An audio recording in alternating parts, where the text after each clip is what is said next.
ఏపీలో రాజకీయాలు హద్దులు దాటేశాయి. సిద్ధాంతపరమైన పోటీని పక్కన పెట్టి వ్యక్తిగత విమర్శలు ప్రధాన ప్రచారంగా మార్చేశాయి. ఏపీ కాంగ్రెస్ అధ్యక్షురాలిగా బాధ్యతలు చేపట్టిన వైఎస్ షర్మిల సీఎం జగన్ను వ్యక్తిగతంగా టార్గెట్ చేశారు. వైఎస్ ఫ్యామిలీ విడిపోవడానికి జగనే కారణమని ఆరోపించారు. గత ఎన్నికల్లో వైసీపీ గెలుపు కోసం నిస్వార్థంగా పనిచేశానని, కానీ ముఖ్యమంత్రి అయిన రోజు నుంచి జగనన్న తనను దూరం చేశారన్నారు. తనకు వ్యక్తిగతంగా చాలా అన్యాయం చేశారని ఆవేదన వ్యక్తం చేశారు. కాంగ్రెస్ పార్టీ ఆంధ్రప్రదేశ్‌ని చీల్చిందని, తన కుటుంబాన్ని చీల్చిందని జగన్ చెబుతున్నారని, అంతేకాదు దేవుడే బుద్ధి చెబుతారని పెద్ద పెద్ద మాటలు మాట్లాడారన్నారు. అయితే ఇవాళ రాజశేఖర్ రెడ్డి కుటుంబం విడిపోయిందంటే జగన్ చేతులారా చేసుకున్నారని మండిపడ్డారు. దీనికి సాక్ష్యం దేవుడు, తన అమ్మే అన్నారు.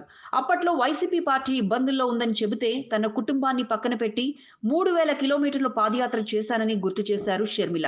ఎప్పుడు అవసరమని చెబితే అప్పుడు ఏది అడిగితే అది చేశానన్నారు. వైసీపీ గెలుపు కోసం ఊరూరు తిరిగాను. జగన్మోహన్ రెడ్డి ముఖ్యమంత్రి అయినప్పటి నుంచి పూర్తిగా మారిపోయారు. తనను పక్కన పెట్టినా ప్రజలకు మంచి చేస్తారని చూశానని, కానీ అది కూడా జరగలేదన్నారు. జగన్ పార్టీ మంత్రులు, ఎమ్మెల్యేలు బీజేపీ బానిసలుగా మారిపోయారని ఆరోపించారు షర్మిల. వైసీపీ, టీడీపీ రెండు పార్టీలు ఆంధ్రప్రదేశ్ ప్రజలను అన్ని విధాలా మోసం చేశాయని మండిపడ్డారు. ప్రస్తుతం ఏపీలో నియంత పాలన నడుస్తుందని, ప్రజల మాట అలా ఉంచితే ఎమ్మెల్యేలు కూడా ముఖ్యమంత్రిని కలవలేని పరిస్థితి నెలకొందన్నారు.